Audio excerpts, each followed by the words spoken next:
Pierangelo Margonelli, bonjour. Bonjour Benjamin. Merci de nous accorder cet entretien dans le showroom parisien d'Atlas Concorde.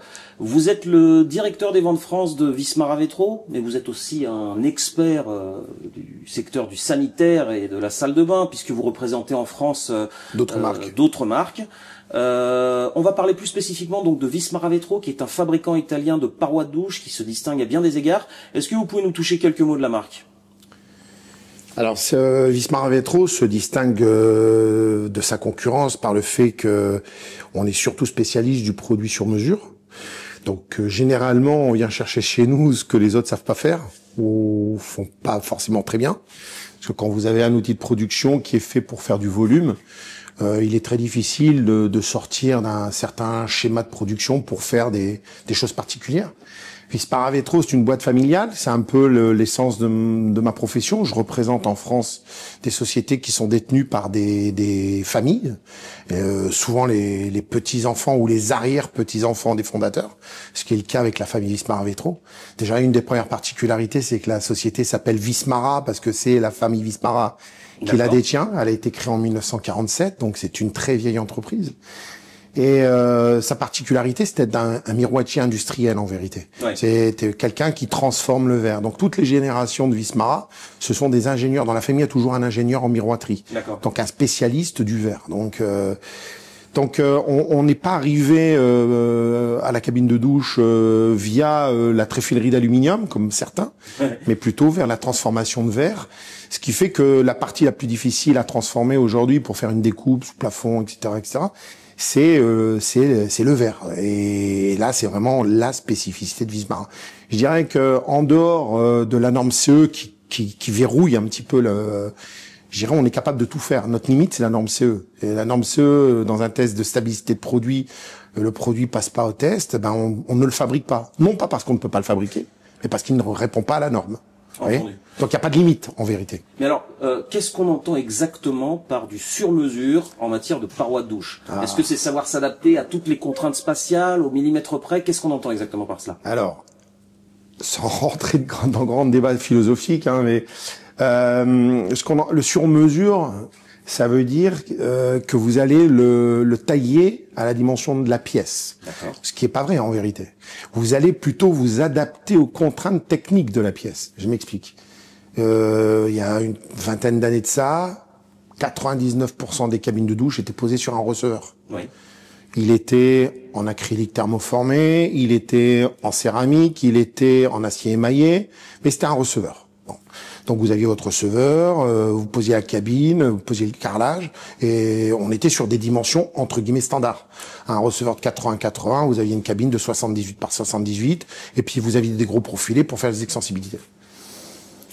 Depuis 20 ans, une bonne quinzaine d'années on va dire, et maintenant avec le zéro ressaut, le fameux zéro ressaut de la norme, vous avez plein de supports différents, les matériaux de synthèse par exemple, qu'on peut redécouper à l'infini. Vous avez aussi les membranes carrelées, c'est le sujet qui colle avec Atlas Concorde, donc les membranes, la fameuse douche à l'italienne. Et là, vous êtes sur des dimensions qui ne sont plus du tout des dimensions qui sont l'extension de la standardisation d'un élément, mais des dimensions que vous allez faire à souhait. Là, on est déjà sur du sur-mesure, que moi j'appelle plutôt hors standard. Entendu. Le sur-mesure, c'est j'ai une pièce, je fais un endroit dans une zone que je vais déterminer comme la zone humide. Elle fait 2,78 m par 113,2 avec un retour de 83,2. Je dois être en mesure de vous faire une cabine. Voire, je crée un banc avec un carrelage, je veux une découpe avec une soupente. Ça, c'est du vrai sur-mesure. Là où vous devez intervenir avec une prise de code particulière, avec vérifier les aplombs. Et ensuite, vous allez tailler les éléments que vous allez en chasser ou pas, ça peut être aussi des éléments libres, mais qui vont s'adapter à cet environnement, et qui n'est pas que l'environnement receveur, l'environnement de la salle de bain. Compris. Donc ça peut être dimensionnel, structurel, mais ça peut être aussi d'utilisation. D'accord. Parce que vous n'allez pas vendre une cabine de douche une porte coulissante, vous ne la vendrez pas au même endroit que vous vendrez une porte battante. Tout à fait. Si vous vendez une coulissante de 80 cm, vous allez avoir un fixe de 40 avec avec une porte de 40, le passage sera trop étroit. Donc le produit doit aussi s'adapter à l'utilisation. Donc le sur-mesure, c'est de dire je peux répondre à toutes les configurations d'utilisation, Ouais. je peux répondre à toutes les contraintes structurelles de zone de douche et je peux répondre à toutes les contraintes esthétiques de la salle de bain. On va aussi dans la personnalisation du produit. J'allais y venir. Est-ce que, parce que j'ai un petit peu consulté votre offre, il y a un modèle ou un produit, un concept qui s'appelle, alors je ne sais pas le prononcer, Suite ou Suite. Suite. Est-ce que ce produit, ce concept illustre tout particulièrement cette fameuse question du sur-mesure et de la personnalisation? Alors, Suite, c'est encore plus que ça. Ah, voilà. La famille Vismara, pendant des années, a travaillé. On est consulté. On a rénové 2 hôtels Disney. On a fait quelques hôtels ici. Le Napoléon, avenue de Friedland. Donc, on est régulièrement consulté par des architectes qui. L'architecte, dans son approche de la cabine de douche, c'est un morceau de verre avec un morceau de profilé. Ouais. Donc, souvent, on est consulté parce qu'on est une miroiterie industrielle. Et nous, on fait une cabine de douche, puisque la cabine de douche, elle répond à la norme CE, avec des contraintes, etc., etc. De savoir-faire-là sur les projets, avec les contacts qu'on a avec les architectes, est né un concept qui part de la zone humide, Oui. et qui va s'étendre à l'ensemble de la salle de bain, voire qui pourrait s'étendre à l'ensemble de la maison. Ce sont, en fin de compte, des cloisons de séparation qui vont vous permettre d'avoir quelque chose d'homogène entre votre douche, qui peut faire 3 mètres de haut, et votre dressing. Vous voyez? Et ça, en coordonnant la cabine, le dressing, la robinetterie, donc tous les éléments périphériques, parce que moi là je vous parle d'un élément sanitaire, mais une salle de bain, ce sont différents éléments sanitaires qu'on doit mettre en scène ou en musique. Suite, on va déborder de cet univers de la salle de bain pour aller vers le cloisonnement. Avec la contrainte de la zone humide. Oui. Parce que la zone humide, elle doit être étanche à projection d'eau et toutes ces contraintes de sécurité, etc., etc. D'ailleurs, Vismara a créé il y a 4-5 ans le Secure Plus. Ouais. Le verre Securite qui est stratifié comme un pare-brise de voiture. Ouais. Et qui, en cas de rupture, reste sur sa membrane. D'accord. Secure Plus. D'accord. Donc c'est un Securite plus. Donc on essaie de faire évoluer cet univers de la cabine de douche vers des éléments d'agencement. Et avec des éléments qui sont surdimensionnés. On va monter jusqu'à 3 mètres de haut. D'accord. Oui. Donc la gamme Suite, c'est bien que vous me posiez la question, Ouais. puisqu'on l'a présenté à Milan il y a 3 semaines. Ouais. La gamme Suite a été... Donc au départ, la gamme Suite, ce sont des éléments de séparation avec une porte battante. Ce qui était un peu limité, puisque la porte battante, le débattement dans une pièce peut être encombrant. Donc la gamme Suite a été dotée d'une gamme qui s'appelle Domino, avec une porte à pivot déporté, Ouais. de façon à ce que si vous avez une porte qui fait 1,20 m, vous dégagez 20 cm, votre débattement n'est plus que d'1 mètre, alors Ouais. que si elle était accrochée au mur, elle aurait un débattement d'1,20 m. Vous voyez, donc vous avez aussi cette notion d'utilisation d'espace. Et on sort dans cette collection-là un produit qui s'appelle Voile, qui est une porte coulissante qui va pouvoir séparer des éléments et qui va pouvoir monter à 3 mètres de hauteur. Entendu. Donc ce sont des éléments surdimensionnés Ouais. qui peuvent vous permettre de faire des agencements en intérieur en partant d'un élément qui est la zone humide, qui est la plus difficile à faire. C'est une porte de dressing, une fois qu'elle est fermée, à part le passage d'air, vous n'avez pas de contraintes. La cabine de douche, vous avez des contraintes. Donc on part de ça, qui est contraignant, pour en faire des éléments d'agencement en donnant toujours cette possibilité de faire du sur-mesure et en dimension, et en éléments d'utilisation, mais aussi en customisation de produits avec des verres particuliers, des profilés particuliers, etc., etc.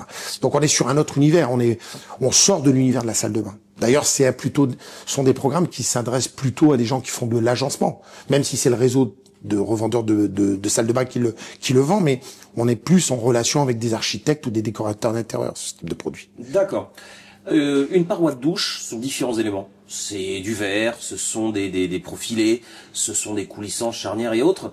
Lorsque l'architecte, l'installateur ou même le particulier considère l'offre en matière de paroi de douche, à quoi doit-il payer particulièrement attention? À quoi faut-il qu'il s'intéresse à la qualité du verre? Comment juger de la qualité du verre? Faut-il qu'il s'intéresse aux différentes finitions de profilés? Comment Comment on fait son choix finalement en matière de parois de douche?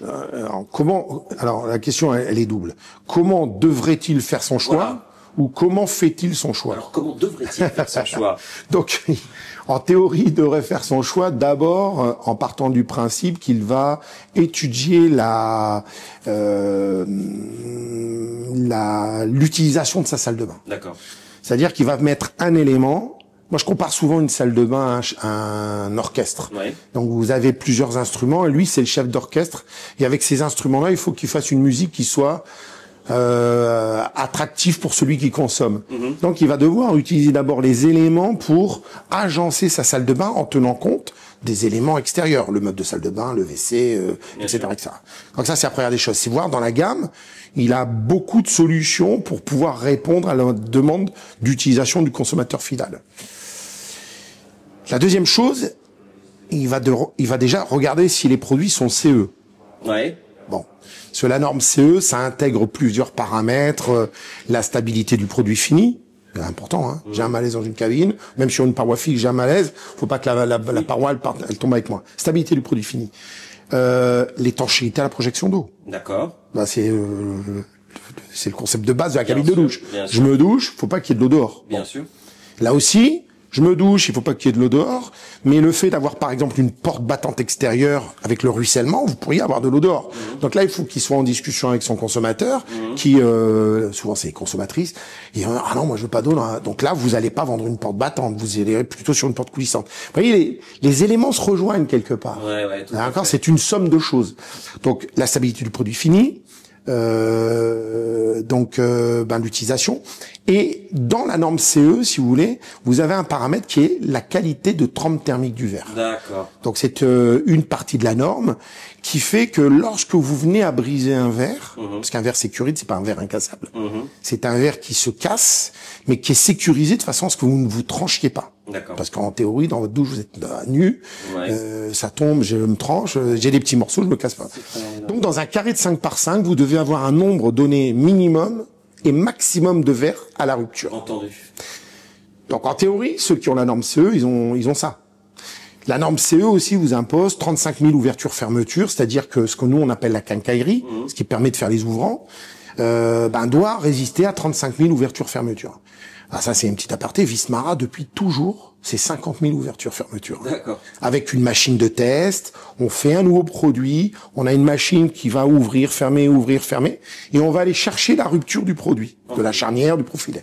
Donc normalement, le client il va regarder si j'ai toutes les solutions, et ensuite si le produit est qualitatif avec cette norme. D'accord. Moi personnellement, je regarde aussi les provenances. Alors je suis un consommateur, alors je suis peut-être quelqu'un qui est un petit peu en marge de ce qui se fait, mais comme je suis dans le monde de l'industrie depuis des années, que j'ai eu l'opportunité pendant des années de faire de l'importation de produits chinois par exemple, je connais très bien la Chine, j'ai rien contre les Chinois, hein, nos amis asiatiques, c'est pas une question de personne, hein, on est d'accord. Mais moi je fais attention à ce que j'achète, c'est-à-dire que je vais prioriser d'abord le Made in France. Bien sûr. Alors, le Made in France ou le Made in Italy, aujourd'hui, c'est quelque chose, vous savez, beaucoup de fabricants d'industriels qui jouent avec les réglementations douanières qui leur permettent de... Bon. Mais on peut demander aussi la provenance des produits. Ouais. Donc, je vais donner la priorité au marché français. Ouais. Je donnerai ensuite la priorité, puisque je suis d'origine italienne, et je travaille avec des Italiens à l'Italie, aux Européens de l'Ouest. D'accord. Je ferai attention des provenances de ces pays qui font un peu de dumping social, parce que il y a quand même une responsabilité sociale de l'entreprise, c'est à la mode. Hein, absolument. Donc je ferai un choix aussi là-dessus, parce que ça veut pas. La qualité du verre, vous savez aujourd'hui, elle est quasiment identique partout, puisque en Europe vous avez 3 fabricants. Ouais. Bon, c'est la manière de traiter le verre qui va être différent. Comment vous allez le transformer. D'accord. Et là, vous pouvez avoir de grandes différences. Mais à l'œil nu, vous pouvez pas le voir. Entendu. Oui, c'est surtout ça. C'est la raison pour laquelle je posais la question. Donc, les provenances peuvent vous donner des indications. Un fabricant, une société comme Vismara Vetro, qui appartient à la famille Vismara depuis depuis sa création, mais depuis presque 80 ans. Ouais. Qui est basé au nord de Milan, dans une région qui s'appelle la Brianza, où sont tous les fabricants de mobilier. Vous vous doutez bien que ce sont pas des gens qui... Ou alors, a priori, ce ne sont pas des gens qui vont aller acheter des produits en Chine, etc. Sans doute. Et il est vrai que dans l'offre produit de Wismar Avetro, vous n'avez aucune pièce qui ne soit distante de plus de 30 ou 40 kilomètres autour de l'usine. D'accord. C'est du local. D'accord. Donc la provenance, elle est importante. C'est un point important effectivement à soulever, ouais. La provenance peut expliquer la qualité du produit. Ouais. Là, encore une fois, je vais pas rentrer là-dedans parce que je pense qu'aujourd'hui, tous les industriels sont sérieux ou a priori devraient l'être. Mais aussi la qualité de traitement des gens qui font le produit. La différence entre un textile fabriqué par un Ouïghour ou par un textile qui est fabriqué par quelqu'un dans le Berry. Ouais. Bon, voilà, Absolument. voilà. Donc voilà, ça, ce sont les paramètres. D'accord. Après, il y a des indicateurs qui peuvent permettre de choisir le produit. Je vais regarder la qualité de tréfilerie d'aluminium. D'accord. Nous, on fait de l'aluminium plein. Ouais. Quand je donne un profilé en aluminium à un architecte avec les joints balais pour éviter les sorties d'eau, quand on voit comment c'est étudié, on va pas acheter un profilé d'aluminium, on met un morceau de verre dedans. On fait faire notre aluminium parce qu'on veut qu'il ait certaines contraintes. D'accord. Donc ça, ce sont des choses que l'architecte ou même le consommateur final aujourd'hui peut trouver. Entendu. Sur Internet. Nous, par exemple, Vismara, si vous allez sur le site Vismara Avetro, vous avez 6 ou 7 films, 7 films, où on retrace de la création, le bureau de recherche et développement, Bien sûr. l'élaboration des profilés, à la cabine finale, où on fait voir ce qui est un verre trempé. D'accord. Et là, on s'aperçoit que le know-how, il est italo-italien. Ouais. Autre question, Pierangelo Margonelli, les tendances. Qu'est-ce qui fonctionne aujourd'hui en matière de parois de douche et de configuration? C'est le walk-in, ce sont les... Voilà, dites-nous-en. La question piège. Eh oui. Ah, Benjamin, ça c'est Benjamin. Les questions pièges. Alors, je vais vous répondre en toute franchise. Ouais. Aujourd'hui, la tendance, c'est la walk-in. D'accord. Donc la walk-in, cette fameuse paroi de verre avec un profilé, une barre, que vous pourriez faire dans votre maison. Hein. Vous allez acheter un morceau de verre, puis vous mettez du silicone. Voilà. Pour nous, ça c'est pas une cabine de douche. C'est un élément de décoration, un élément qui empêche éventuellement l'eau de passer quand elle est de grande dimension. Ça c'est la tendance. Ça c'est une tendance. C'est facile à faire. C'est aussi facile à importer. Ouais. Bien sûr. Dans un container, vous mettez les verres, les profilés. C'est un on n'en point parle plus. Et je pense que l'économie, elle est faite comme ça. Hein. On cherche tous du gain. Alors l'industriel, il essaie de vendre son savoir-faire. L'importateur, il essaie de faire de la marge. Bon, voilà. Donc, mais la walk-in, c'est la tendance. Ensuite, on a une seconde tendance qui est à l'opposé. C'est-à-dire la personnalisation des produits. D'accord. La tendance qu'on a dans la salle de bain, dans l'univers de la salle de bain, grâce ou à cause, moi je dis plutôt grâce au marché de la robinetterie, c'est quand même les finitions. Donc on a tous ces robinetiers qui ont développé les PVD, les émaillages en poudre, l'anodisation, etc. On a aujourd'hui une palette de couleurs et nous, on a quand même un élément métal, c'est le profilé. Absolument. Même si on est sur des profilés qui sont toujours plus fins, des charnières, mais il y a toujours un élément à un moment donné qui est ou métal ou zamac. Nous on utilise l'aluminium, d'autres utiliseront l'inox, d'autres utiliseront des pièces en zamac, mais on a toujours un élément à traiter. Et cet élément, on essaie de le coordonner avec d'autres éléments dans la salle de bain. L'élément principal, c'est la robinetterie. Donc la tendance aujourd'hui, on va vers ces tendances de décoration où on essaie en fin de compte de donner un petit plus à la cabine de douche. Et ce petit plus, ce sont des finitions telles que, je sais pas, l'or brossé, d'accord, entendu. Le bronze brossé, le gunmetal, même l'inox. Donc on a des finitions inox tout en étant en aluminium. On donne la finition inox parce que il y a une tendance aussi sur la robinetterie inox. Alors je parle de la robinetterie parce que je connais. Je m'occupe d'une marque qui s'appelle Newform. Donc je peux vous dire un petit peu ce qui se vend. Donc on est vraiment en coordination avec ces produits-là. Et l'autre phénomène, c'est les dimensions. Oui. On est sur des choses, on commence à avoir des tendances de parois surdimensionnées. Ouais. 2m40, 2m45. On est allé jusqu'à des 3 mètres de hauteur. Donc, on a aussi une tendance à cabine sous plafond, avec une sensation de fermeture totale. Donc là, on est vraiment sur la pointe de la pyramide, on est sur le très haut de gamme, on est d'accord. Mais les tendances sont quand même à la customisation, à la personnalisation de l'élément cabine de douche. Après, vous avez une autre tendance sur la paroi de douche, c'est le minimalisme. C'est-à-dire Même si vous traitez un élément Oui. en bronze brossé, doré, rose, cet élément, il est toujours un peu disgracieux s'il est énorme. Ah. Donc, les gens vont essayer toujours de réduire ces éléments qui sont indispensables pour avoir les ouvrants, les charnières, etc., mais avec des réductions. Sans sacrifier la qualité et le bon C'est là où le bas blesse. C'est-à-dire que lorsque vous allez créer une zone de douche, surtout en rénovation, il est rare que les murs soient totalement plans. Ouais. Bon. Donc on a besoin quand même d'extensibilité. Donc là, il faut joindre l'esthétique, parce qu'il y a priorité du consommateur. Hein. C'est beau, c'est pas beau. Ah, Bon. bien sûr. Avec des contraintes techniques. Parce que quand j'ai un faux aplomb, il faut quand même que ma cabine, je puisse la monter. Qu'une fois que je l'ai montée, que tout jointe, le passage d'eau se fasse pas. D'accord. Donc on a la contrainte technique qu'on étudie nous en amont et qu'on essaie de coordonner avec une contrainte esthétique. Ce qui importe au consommateur final, c'est l'esthétique. Oui. Bon. Oui. Donc on est sur deux choses qui sont totalement à l'opposé. La walk-in, qui est quelque chose de banal, C'est ça. et la customisation de cet élément douche, qui est vraiment avec le meuble de salle de bain, ce sont les deux éléments centraux de la salle de bain. Hein. Complètement.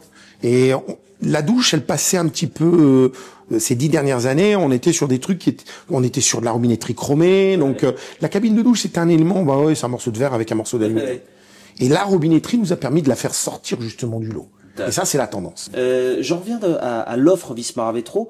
Comment vous la positionnez Est-ce que vous la qualifiez d'offre haut de gamme, premium, à même de répondre à toutes les attentes et à tous les besoins et à tous les budgets? Non. D'accord. Alors à toutes les attentes et à tous les budgets, le fabricant qui vous dit qu'il est capable de faire toutes les quartiles du marché, Ouais. il a plusieurs usines. Ouais. Parce que dans une usine, vous avez l'outil industriel qui est adapté au produit, au positionnement de votre produit. Donc, on est plutôt sur un produit premium en termes d'esthétique, c'est certain, et en termes de budget, parce que aujourd'hui, au moins, tout du moins en Europe, on a quand même une tendance, on a un comparatif qui est la grande distribution bricolage. Donc on est sur des palettes de prix qui vont de 100 à 10 000.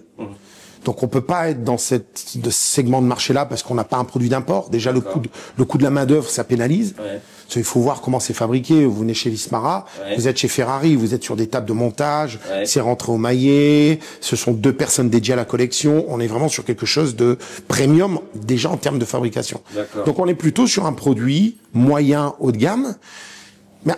Mais ça aussi, je vais relativiser parce que une cabine à 1 000 €, c'est cher, c'est pas cher. Tout dépend ce que vous allez lui proposer au client. Bien sûr. Parce que des fois, vous savez, un vieux dicton populaire qui dit « ce qui est pas cher coûte cher Ouais. ».